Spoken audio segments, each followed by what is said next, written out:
ஓம் சரவணபவ. முருகனுடைய அருளால முருக பக்தர்கள் எல்லாரும் நல்லா இருப்பீங்கன்னு நம்புறேன். இன்னைக்கு நம்ம பார்க்க போற வீடியோ எந்த கோவில்னு கண்டுபிடிங்கன்னு சொல்லி நான் இதுக்கு முன்னாடி ஒரு வீடியோ போட்டிருந்தேன் இல்லையா? அதுல 2-3 பேர் கரெக்டா சொல்லியிருந்தீங்க. திருவிடைக்கழி கோவில் தான் அது.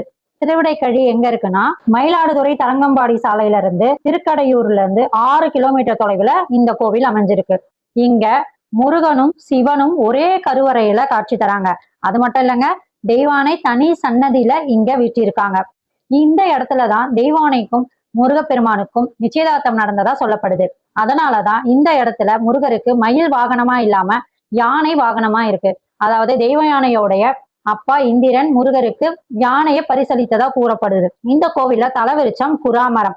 இந்த குராமரத்து அடியில தான் முருகர் அமர்ந்து பாவ விமோசனத்துக்காக சிவபெருமான வழிபட்டிருக்காரு. அதனாலதான் இந்த கோவில் ஒரு கர்மவினையை தீர்க்கும் கோவில்னே சொல்றாங்க. இங்க வந்து வழிபடுறதுனால நம்மளுடைய பாவங்கள் கழியும்னு சொல்றாங்க. அதுக்கப்புறம் இங்க முருகன் ஒரு கையில வேலுடனும் மறு கையில வில்லுடனும் காட்சி தராரு. உற்சவமூர்த்தி இந்த மாதிரிதான் காட்சி தராரு. 6 படை வீடுகளை தவிர முருகன் காலடிப்பட்ட 2 இடம் இருக்குங்க. ஒண்ணு வள்ளிமலை, இன்னொன்னு திருவிடைக்கழி. வள்ளிமலையில வள்ளிய திருமணம் செய்யறதுக்காக முருகன் வந்ததா சொல்லப்படுது.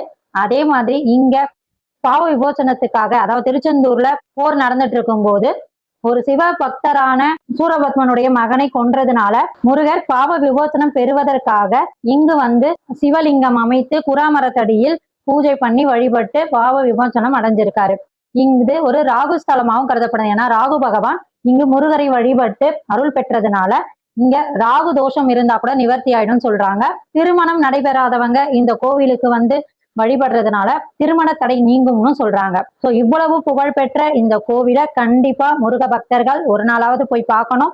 நானும் சீக்கிரமா போய் பார்க்கணும்னு முருகரை வேண்டிக்கிறேன். பார்த்தனா கண்டிப்பா உங்களுக்கு வீடியோ எடுத்து போடுறேன். எல்லா புகழும் முருகருக்கே. ஓம் சரவணபவ.